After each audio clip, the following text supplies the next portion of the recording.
លិខិតអំពាវនាវរដ្ឋបាលខេត្តពោធិ៍សាត់មានកិត្តិយសសូមគោរពជម្រាបជូនសម្ដេចទ្រង់ឯកឧត្តមលោកជំទាវលោកអ្នកអង្គញាអ្នកអង្គញាអង្គញាអស់លោកស្រីថ្នាក់ដឹកនាំមន្ទីរអង្គភាពជុំវិញខេត្តរដ្ឋបាលក្រុងស្រុកមន្ត្រីរាជការកងកម្លាំងប្រដាប់អាវុធលោកស្រីបណ្ដាក្រុមហ៊ុនធនាគារឯកជនគ្រឹះស្ថានហិរញ្ញវត្ថុម្ចាស់រោងចក្រសហគ្រាសសន្តាគារផ្ទះសំណាក់ផលិតកម្មសិប្បកម្មសេវាកម្មអាជីវករពាណិជ្ជករអង្គការសមាគមនានានិងសប្បុរសជនជិតឆ្ងាយមេត្តាជ្រាបដល់ខ្ពង់ខ្ពស់ថាដើម្បីចូលរួមឧបត្ថម្ភគាំទ្រដល់វរៈកងទ័ពជួរមុខនិងជនភៀសសឹកដែលបាននឹងកំពុងជំនះខ្លួនមកកាន់កន្លែងសុវត្ថិភាពដោយស្មារតីរួបរวมជាតិរដ្ឋបាលខេត្តពោធិ៍សាត់សូមអំពាវនាវដល់សម្ដេចទ្រង់ឯកឧត្តមលោកជំទាវលោកអ្នកអង្គញាអ្នកអង្គញាអង្គញាអស់លោកស្រីថ្នាក់ដឹកនាំមន្ទីរអង្គភាពជុំវិញខេត្តរដ្ឋបាលក្រុងស្រុកមន្ត្រីរាជការកងកម្លាំងប្រដាប់អាវុធ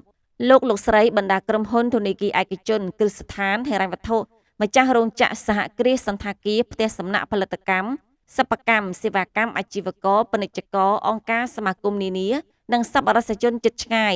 ចូលរួមជួយឧបត្ថម្ភគាំទ្រទាំងស្មារតីនិងថវិកាជាគ្រឿងឧបភោគបរិភោគសម្ភារៈជាថ្នាំប្រេងខ្យល់ប្រេងកូឡាថ្នាំការពារសត្វល្អិតផ្សេងៗដើម្បីយកទៅចែកជូនវរៈកងទ័ពជួរមុខដែលបាននឹងកំពុងខិតខំតស៊ូការពារបន្ទាត់ព្រំដែនកម្ពុជាថៃប្រកបដោយស្មារតីស្នេហាជាតិមាតុភូមិព្រមទាំងបងប្អូនប្រជាពលរដ្ឋដែលត្រូវបានជំនះខ្លួនមកកាន់កន្លែងមានសុវត្ថិភាពទីកន្លែងទទួលនៅរដ្ឋបាលខេត្តពោធិ៍សាត់ចាប់ពីថ្ងៃជូនដំណឹងនេះតទៅ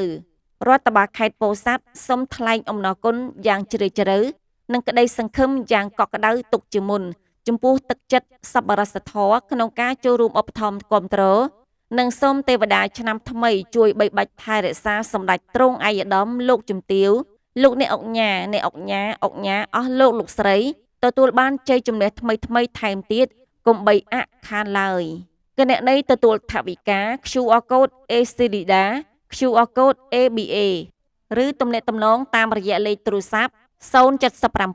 956 816ត្រារដ្ឋបាលខេត្តពោធិ៍សាត់